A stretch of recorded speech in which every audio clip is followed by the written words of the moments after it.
6 ആയിട്ടുള്ള ആൾക്ക് എന്തായാലും ഇരിക്കാനായിട്ട് പറ്റില്ല. എന്നാലും ഞാനൊരു ട്രൈ നടത്തുകയാണ്. എൻ്റെ ട്രൈ വിജയകരമാവില്ല എന്നുള്ളത് തന്നെയാണ് ഇന്ന് മനസ്സിലാവുന്നത്. അപ്പോൾ ഇത് ഫോഗ് ലാമ്പ് ഓൺ ചെയ്താൽ തെളിയും. പക്ഷേ ഈ ഒരു ലൈറ്റ് എന്ന് പറഞ്ഞാൽ ഫോഗ് ലാമ്പ് ഓൺ ചെയ്താൽ തെളിയില്ല, ഓഫ് ആയിരിക്കും. നമ്മൾ ഏത് ഭാഗത്തേക്കാണോ വീൽ തിരിയുന്നത് ആ സ്ഥലത്തേക്ക് പ്രകാശത്തിന് വേണ്ടി മാത്രമേ ഈ ഒരു ലൈറ്റ് ഓൺ ആവുള്ളൂ. 28 ലക്ഷത്തിനൊക്കെ വാങ്ങുന്ന സമയത്ത് 4 ഡോറിലും 1 touch up and down power window നിർബന്ധമാണ്. അതിലൊരു കോംപ്രമൈസ് ഇല്ല, അതൊന്നും മഹീന്ദ്ര നൽകിയിട്ടില്ല എന്നുള്ളതാണ്. നമുക്കിതിൻ്റെ സസ്പെൻഷനാണ്. ഡാവിൻസി എന്ന് പറയുന്ന ഒരു ടെക്നോളജി, ഏറ്റവും പുതിയ ലോകത്തിൽ തന്നെ ആദ്യത്തെ ടെക്നോളജി ആണെന്നാണ് മഹീന്ദ്ര അവകാശപ്പെടുന്നത്. അതായത് ഫ്രീക്വൻസി ഡിപ്പെൻഡൻറ്റ് ഡാമ്പിംഗ് ആണ് ഈ ഒരു സെഗ്മെന്റിലൊക്കെ ഏറ്റവും അടിപൊളി. അല്ലെങ്കിൽ ഇതിൻ്റെ പഴയ ജനറേഷൻ വാഹനത്തിലൊക്കെ നമ്മൾ കണ്ടിട്ടുണ്ടായിരുന്നത്. നമ്മൾ AX7 താഴേക്ക് എടുക്കുന്ന വാഹനങ്ങളിലൊക്കെ നിങ്ങൾ ഡോർ അൺലോക്ക് ചെയ്യേണ്ടത് ഇവിടെ ഒന്ന് അമർത്തിയതിന് ശേഷം ഇത് പിടിച്ച് വലിക്കണം എന്നുള്ളതാണ്. അപ്പോൾ അതുകൊണ്ട് എനിക്ക് ഫ്ലഷ് ഡോർ ഹാൻഡിൽസ് ഇഷ്ടമല്ല. ടോപ്പിൻ്റെ എടുക്കുന്നവർക്ക് മാത്രമേ അതുകൊണ്ട് ഉപകാരമുള്ളൂ എന്ന് പറയാം. നമുക്ക് ഈ ഒരു 3rd റോ സീറ്റ് ഇല്ലാതെ XUV7X കിട്ടില്ല. ഒന്നിലെ 6 സീറ്റർ. അപ്പോൾ നമുക്ക് ഇവിടെ ക്യാപ്റ്റൻ സീറ്റുകളായിരിക്കും, നടുവിലൂടെയൊക്കെ കയറി വരാനായിട്ട് പറ്റും. അതല്ലെങ്കിൽ ഇതേ കാണുന്ന പോലെ 7 സീറ്റർ. ഈ 2 ഓപ്ഷനേ വരുന്നുള്ളൂ. ബേസ് വേരിയന്റ് മുതൽ ഈ ഒരു 3 സ്ക്രീൻ നമുക്ക് ലഭിക്കുന്നുണ്ട്. ബിഗ് ലൈക്ക് കൊടുക്കുകയാണ് മഹീന്ദ്രക്ക്. അത് കിഡിലെ ഫീച്ചറായിട്ടോ. എല്ലാവരും ഇതിൻ്റെ കോമ്പറ്റീറ്റേഴ്സൊക്കെ ഞെട്ടിയിട്ടുണ്ടാവുമെന്ന് പറയാം. ആ രൂപത്തിലുള്ളൊരു ഫീച്ചറാണത്. 7 സീറ്റർ നോക്കുന്നവരാണെങ്കിൽ നമ്മുടെ റോഡിൽ എപ്പോഴും കാണുന്ന ഒരു മോഡലാണ് മഹീന്ദ്രയുടെ XUV700. അതിന് ഒരു 4.5 വർഷത്തിന് ശേഷം അവർ അപ്ഡേറ്റ് ചെയ്തിട്ടുണ്ട്. 7X എന്ന് പേര് മാറ്റിയിട്ടുണ്ട്. അതായത് അത്രയും അധികം, ആ എക്സ് എന്ന് സൂചിപ്പിക്കുന്നത് ഡിവൈഡ് എന്ന് പറയുന്ന സംഭവം ഉണ്ടല്ലോ, അതായത് അത്രയും മടങ്ങ് മാറ്റങ്ങൾ സംഭവിച്ചു എന്നുള്ളതുകൊണ്ടാണ് ഇപ്പോൾ പേര് മാറ്റി 7X ആക്കിയിട്ടുള്ളത്. അപ്പോൾ എന്തൊക്കെയാണ് മാറ്റം വന്നതെന്നുള്ളത് നോക്കാം.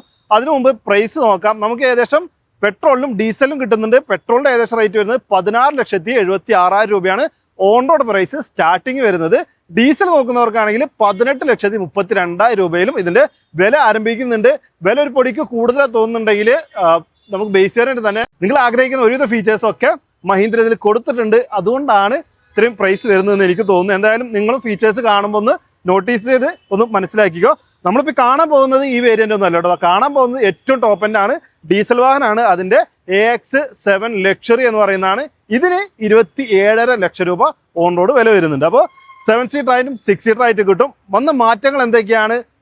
എനിക്ക് കുറച്ച് ഇഷ്ടപ്പെട്ട കാര്യങ്ങളുണ്ട്, ഇഷ്ടപ്പെടാത്ത കാര്യങ്ങളുണ്ട്. വിശദമായിട്ട് നോക്കാം. അപ്പോൾ എക്സ്റ്റീരിയറിലല്ല, കൂടുതൽ മാറ്റങ്ങൾ ഇൻറ്റീരിയറിലാണ് സംഭവിച്ചിട്ടുള്ളത്. എക്സ്റ്റീരിയർ എന്ന് പറഞ്ഞാൽ ഈ ഒരു മുൻവശത്തെ ഗ്രില്ല് കാര്യങ്ങൾ മാറിയിട്ടുണ്ട്. പുറകിലും ഗ്രില്ല് പുറകിലെ ഗ്രില്ലല്ല, ബമ്പർ കാര്യങ്ങൾ മാറിയിട്ടുണ്ട്. അപ്പോൾ അത്രയാണ് നമുക്ക് ഒരു പുറത്തെ കാഴ്ചയിൽ പ്രധാന വ്യത്യാസങ്ങൾ. മുൻവശത്തന്നെ നോക്കി തുടങ്ങുകയാണെന്നുണ്ടെങ്കിൽ ഗ്രില്ല് നിങ്ങളുടെ അഭിപ്രായം ഒന്ന് കമൻറ്റ് ചെയ്ത് അറിയിക്കണം.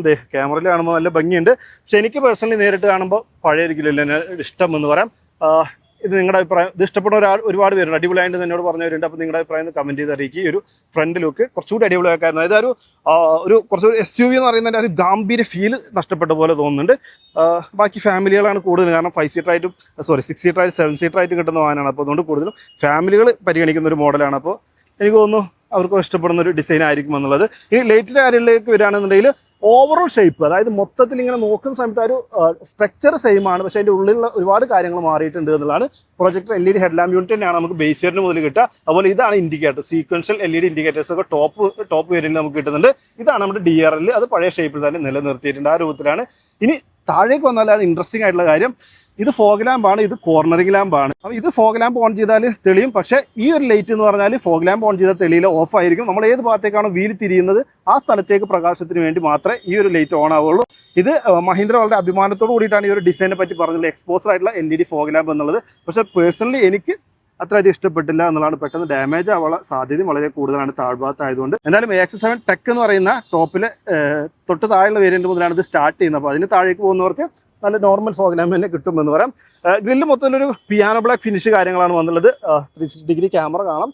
മഹീന്ദ്രയുടെ പുതിയ ലോഗോ കാണാനായിട്ട് സാധിക്കും. അപ്പോൾ ഓവറോൾ ലുക്കിൻ്റെ കാര്യം നിങ്ങളൊന്ന് കമൻറ്റ് ചെയ്ത് അറിയിക്കണം. താഴെ നമുക്ക് റഡാർ കാണാം. അതുപോലെ തന്നെ അഡാസ് വരുന്നുണ്ട്. അതിൻ്റെ ഭാഗമായിട്ടുള്ള അഡാസിൻ്റെ ക്യാമറ കാര്യങ്ങൾ മുകളിലും കാണാനായിട്ട് സാധിക്കും. Automatic headlamp, automatic wiper.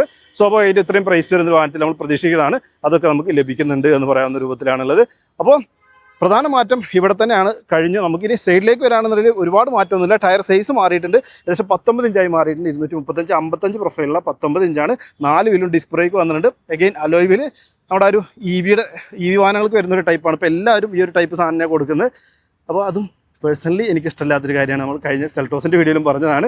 അപ്പോൾ ആ രൂപത്തിലാണ്. അതുപോലെ നമ്മുടെ മഹീന്ദ്രയുടെ ബേവ് എന്ന് പറയുന്നത് ബോൺ ഇലക്ട്രിക് വെഹിക്കിൾ, നമ്മുടെ B6 XEV9 കാണുന്ന പോലെ തന്നെ വീൽ ആർച്ചിന്റെ ഭാഗം ഒക്കെ ഗ്ലോസി ബ്ലാക്ക് ആയിട്ടുണ്ട്.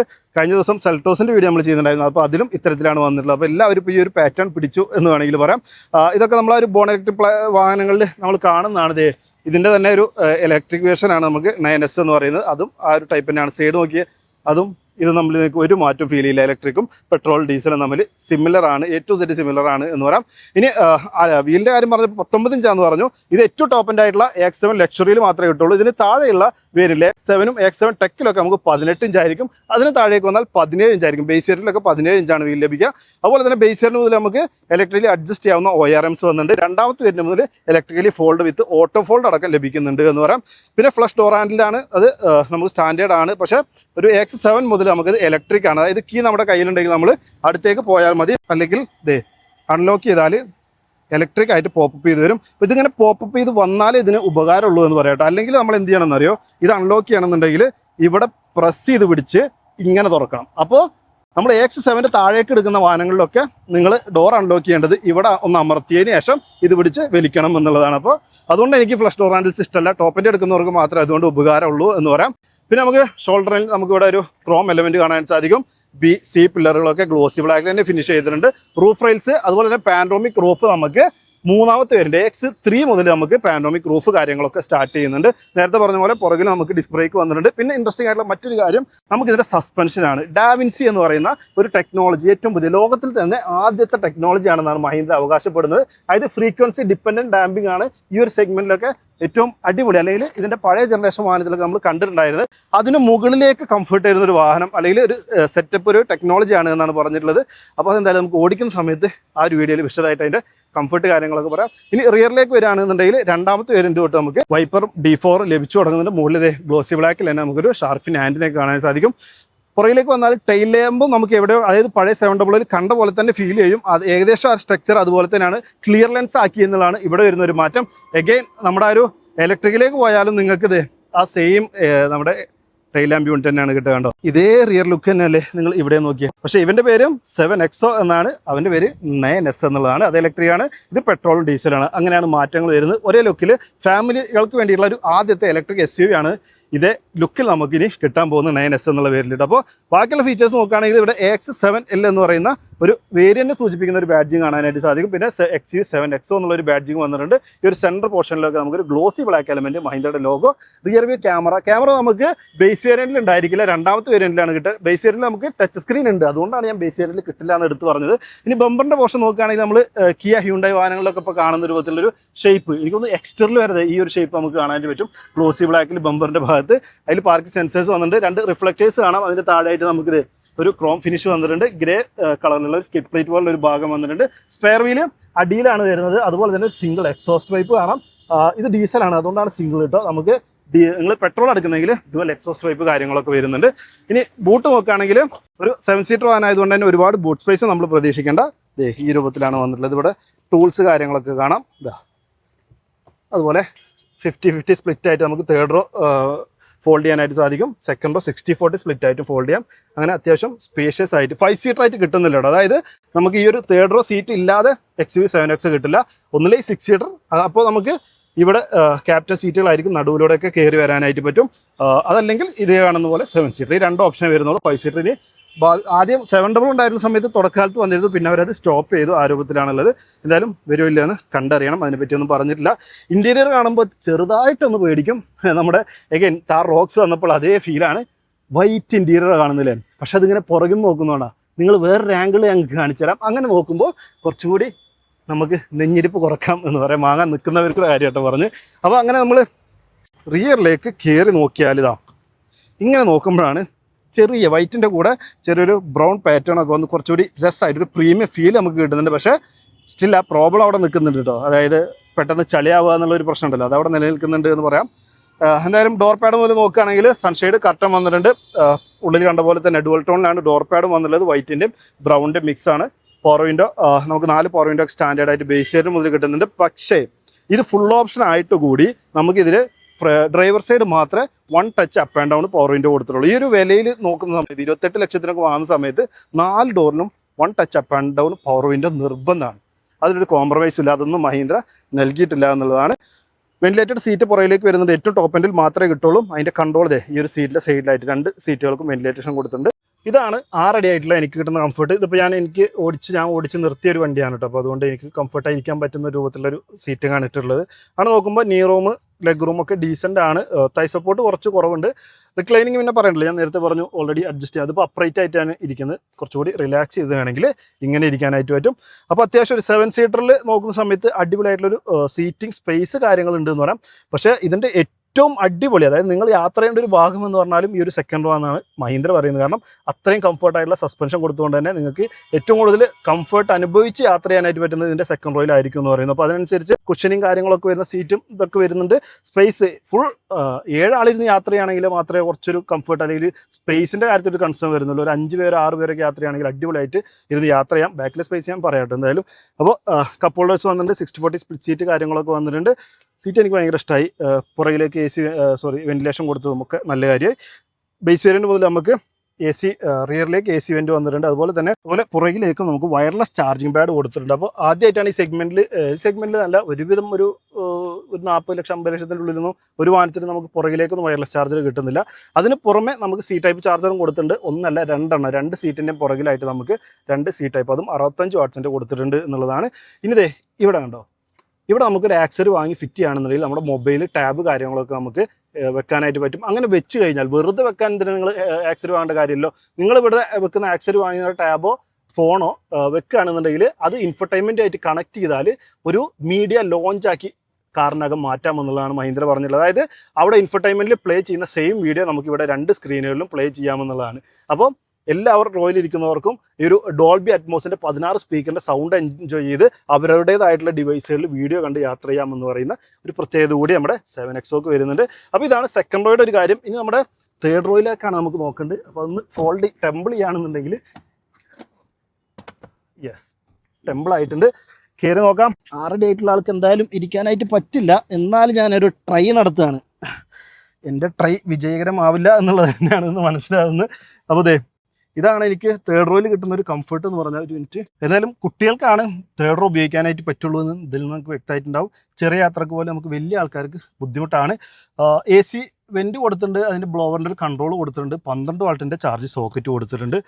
അത്രയൊക്കെയാണ്. 12 വാൾട്ടിൻ്റെ ഒന്നും കൊടുക്കേണ്ട ആവശ്യമില്ല. ഇപ്പോൾ കുട്ടികളെ ഇരുത്താണെന്നുണ്ടെങ്കിൽ അവർക്ക് 12 വാൾട്ട് സോക്കറ്റ് കൊടുക്കേണ്ട കാര്യമില്ല. അല്ലെങ്കിൽ C ടൈപ്പ് തന്നെ പുറകിലും കൊടുക്കായിരുന്നു എന്ന് തോന്നി. റൂഫും വൈറ്റ് കളറാണ് വന്നിട്ടുള്ളത്. സോ ഒരു എയറി ഫീൽ തോന്നാനും ഒരു പ്രീമിയം ഫീൽ തോന്നാനൊക്കെയാണ് ഇത്തരത്തിൽ വൈറ്റ് അല്ലെങ്കിൽ ബീജൊക്കെ നമുക്ക് ഇൻറ്റീരിയർ കൊടുക്കുന്നത്. പക്ഷേ പ്രാക്ടിക്കലി നമ്മുടെ ക്ലൈമറ്റിൽ നോക്കുന്ന സമയത്താണ്, അല്ലെങ്കിൽ നമ്മുടെ കുട്ടികളുടെ സ്വഭാവമൊക്കെ വെച്ച് നോക്കുമ്പോഴാണ് ചളിയാവാനുള്ള സാധ്യത കൂടുതലെന്ന് പറയാം. അപ്പോൾ ഇതാണ് സെക്കൻഡ് റോ തേർഡ് റോ. ഇനി ഡ്രൈവർ സൈഡ് ഒന്ന് കയറി നോക്കാം. ഇവിടെ കയറലും ഇറങ്ങലും ബുദ്ധിമുട്ട് തന്നെയാണ് കേട്ടോ. ഇത് കണ്ടോ മഹീന്ദ്രയുടെ ലോഗോ, അതായത് തേർഡ് റോയിൽ കുട്ടികളൊക്കെ കയറുമ്പോൾ ഇറങ്ങുമ്പോഴും മഹീന്ദ്രയുടെ വണ്ടിയാണ് കണ്ടോട്ടെ എന്ന് വെച്ചിട്ട് ലോഗോ ഒക്കെ അവിടെ കൊടുത്തിട്ടുണ്ട്. സോ കയറലും ഇറങ്ങലും ഒരു വലിയ ടാസ്ക്കാണ്, ചെറിയ ടാസ്ക് അല്ല കേട്ടോ. അപ്പോൾ ആ രൂപത്തിലാണുള്ളത്. എക്സ്റ്റീരിയർ ജസ്റ്റ് ആവറേജ് എന്നുള്ള രൂപത്തിലാണ് എനിക്ക് ഫീൽ ചെയ്തത്. ഇൻറ്റീരിയർ ബാക്കി കാര്യങ്ങൾ ഫീച്ചേഴ്സ് സീറ്റ് കാര്യങ്ങളൊക്കെ എനിക്ക് ഇഷ്ടപ്പെട്ടു, അടിപൊളിയായിട്ട് തോന്നി. ഇനി ഡ്രൈവർ സൈഡ് വരികയാണെന്നുണ്ടെങ്കിലും ഈ ഒരു കൺട്രോൾ നമ്മൾ മഹീന്ദ്രയുടെ ഇലക്ട്രിക് വാഹനങ്ങളായിട്ടുള്ള B6 90 കണ്ടിട്ടുള്ളതാണ്. പവർ വിൻഡോയുടെ കൺട്രോൾസ് ആണ് ഇത്. ഇലക്ട്രിക്കലി അഡ്ജസ്റ്റ് ചെയ്യാവുന്ന ORMസിൻ്റെ ഫോൾഡിങ് ORMസിൻ്റെ ഒക്കെയാണ് വന്നിട്ടുള്ളത്.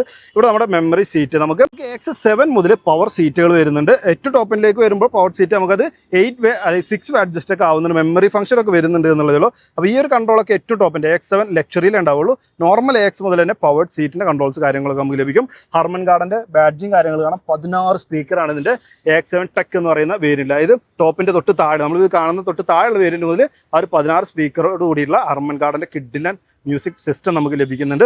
ഇതാണ് ഡ്രൈവർ സീറ്റ്. പുറകിൽ കണ്ട പോലെ തന്നെയാണ്. നമുക്ക് ബേസ് വേരിയൻ്റ് മുതൽ മാനുവലി സീറ്റ് ഹൈറ്റ് അഡ്ജസ്റ്റ്മെൻറ്റ് കാര്യങ്ങളൊക്കെ കൊടുത്തിട്ടുണ്ട്. മൊത്തം ഇൻറ്റീരിയറിൻ്റെ ഒരു ടോണും നിങ്ങൾ കണ്ടാൽ മനസ്സിലാവും. ആ ഒരു മുകളിലൊക്കെ ബ്ലാക്ക്, അതുപോലെ ഒരു ബ്രൗൺ, പിന്നെ ഒരു ബീച്ച് കളർ, അങ്ങനെയൊക്കെ ആയിട്ട് മനോഹരമായിട്ടുണ്ട് എന്ന് പറയാം.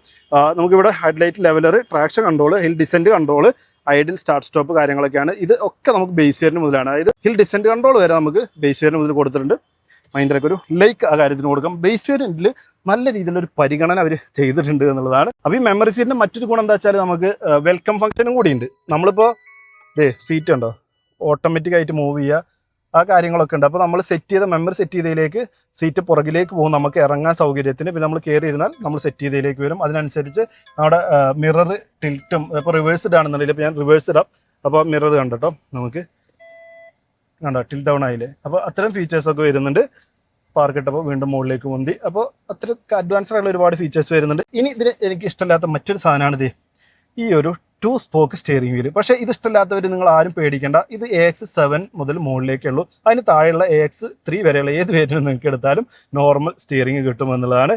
അപ്പോൾ ഇതിൻ്റെ പ്രശ്നം എന്ന് പറഞ്ഞാൽ വലിയ പ്രശ്നമൊന്നുമില്ല, പക്ഷേ ഓൾറെഡി എനിക്ക് എന്തൊക്കെയോ ഒരു സുഖക്കുറവ് ഉള്ള പോലെ തോന്നുന്നുണ്ട്. പിന്നെ ഈ 2 സ്പോക്ക് എനിക്ക് അത്ര ഭംഗിയായിട്ടും തോന്നിയില്ല. പിന്നെ ഹോണൊക്കെ ആണെങ്കിൽ കണ്ടോ എവിടെ അടിച്ചാലും ഹോണ് വരും. പക്ഷേ നമുക്ക് ഈ ഒരു കൺട്രോൾസും കാര്യങ്ങളൊക്കെ നോക്കുന്ന സമയത്തും അതുപോലെ ഒരു പിയാനോ ബ്ലാക്ക് ഫിനിഷ് ആയതുകൊണ്ടും പെട്ടെന്ന് സ്ക്രാച്ച് ആവാനും അതുപോലെ തന്നെ ഫിംഗർ പ്രിൻറ്റ് കാര്യങ്ങളൊക്കെ അതിൽ പെട്ടെന്ന് ചളി ആവാനുള്ള സാധ്യതയൊക്കെ കൂടുതൽ. ചളി മീൻസ് ഡേട്ടി ആവാനുള്ള സാധ്യത കൂടുതലാണെന്ന് പറയാം. സ്റ്റിയറിംഗ് കൺട്രോൾസ് നമുക്ക് ബേസ് വേരിയൻറ്റ് മുതൽ കൊടുത്തിട്ടുണ്ട്. അതുപോലെ ടിൽറ്റ് ഫംഗ്ഷൻ ബേസ് വേരിയൻറ്റ് മുതലുണ്ട്. നല്ല ടൈറ്റായിട്ട് പുതിയതായതുകൊണ്ട്.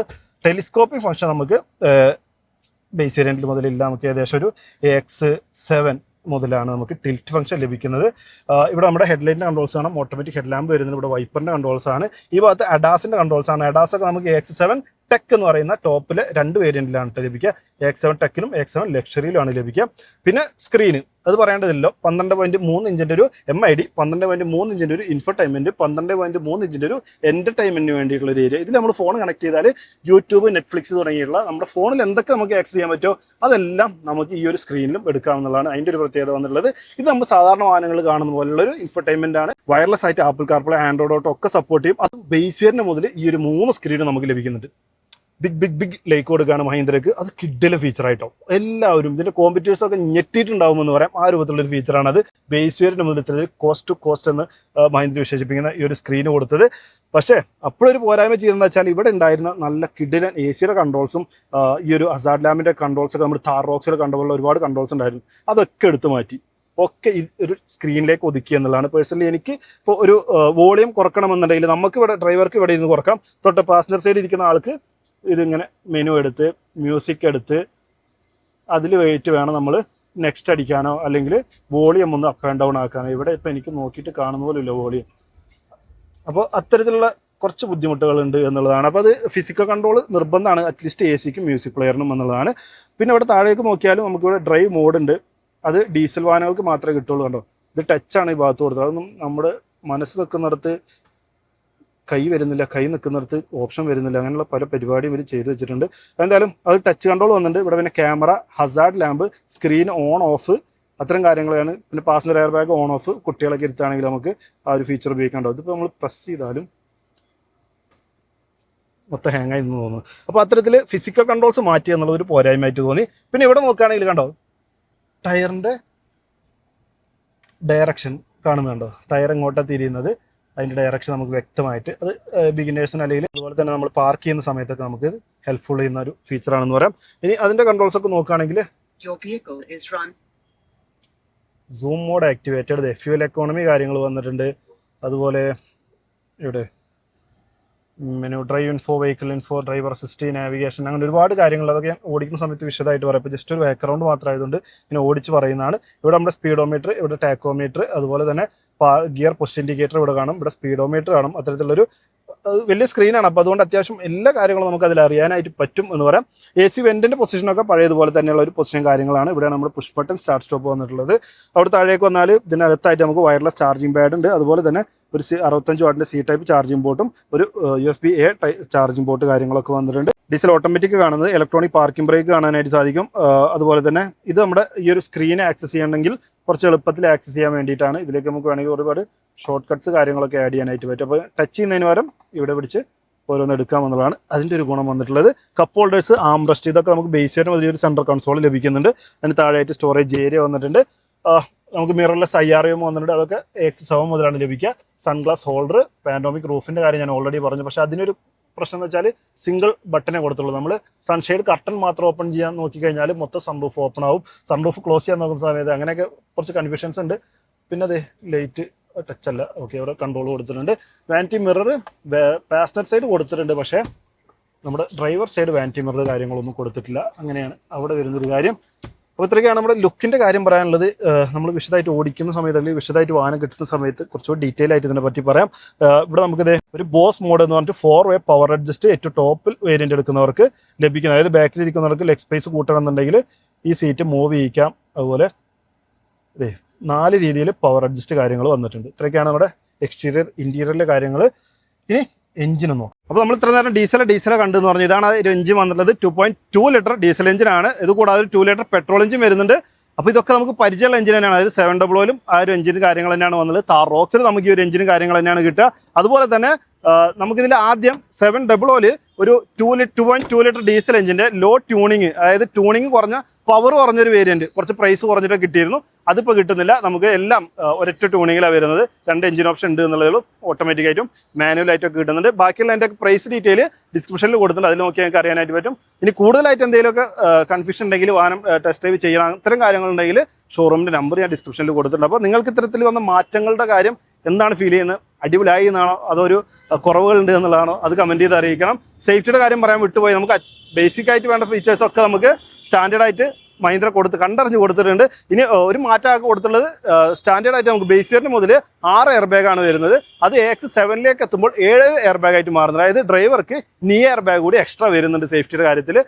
പിന്നെ സേഫ്റ്റി റേറ്റിംഗ് വന്നിട്ടില്ല. 700 ഓൾറെഡി 5 സ്റ്റാർ സേഫ്റ്റി റേറ്റിംഗ് കിട്ടിയ ഒരു വാഹനമാണ്. അപ്പോൾ 7XOയും അതിന് മുകളിൽ സ്കോർ ചെയ്യുമെന്ന് തന്നെയാണ് പ്രതീക്ഷിക്കുന്നത്. അപ്പോൾ ഇത്രയൊക്കെയാണ് നമ്മുടെ 7XOയുടെ വിശേഷങ്ങൾ. ഒരു ഫാമിലി കാർ നോക്കുന്നവർക്ക് പ്രത്യേകിച്ച് ഇപ്പോൾ എല്ലാവരും ക്രെറ്റയുടെ സെഗ്മെൻറ്റ് അടിക്കുക എന്നുള്ളൊരു ഉദ്ദേശത്തോടു കൂടിയാണ് വരുന്നത്. അതുകൊണ്ടാണ് ഇതിൻ്റെ പെട്രോൾ എഞ്ചിൻ്റെ പ്രൈസ് ഏകദേശം ഓൺ റോഡ് 16,70,000 പ്രൈസിൽ നമുക്ക് കിട്ടാനും കാരണം കേട്ടോ. അതായത് ആ ഒരു ക്രെറ്റ സെൽറ്റോസ് സെഗ്മെൻറ്റിലുള്ള കസ്റ്റമേഴ്സിനും കൂടി ഇതിലേക്ക് ഒരു വലിയ വാഹനത്തിലേക്ക് എത്തിക്കുക എന്നുള്ളൊരു കൺസെപ്റ്റ് ഉണ്ട് എന്നുള്ളതാണ്. അപ്പോൾ എന്തായാലും 7XOയുടെ അഭിപ്രായം കമൻറ്റ് ചെയ്ത് അറിയിക്കുക. വീഡിയോ ഇഷ്ടപ്പെടുന്നതായിരിക്കും. വീഡിയോ ഇഷ്ടപ്പെട്ടാൽ ലൈക്ക് ചെയ്യണം, ഷെയർ ചെയ്യണം, ചാനൽ മറക്കാതെ സബ്സ്ക്രൈബ് ചെയ്യാൻ സപ്പോർട്ട് ചെയ്യണം. വീഡിയോ കണ്ടതിന് ഒരുപാട് അടുത്ത വീഡിയോയിൽ കാണാം.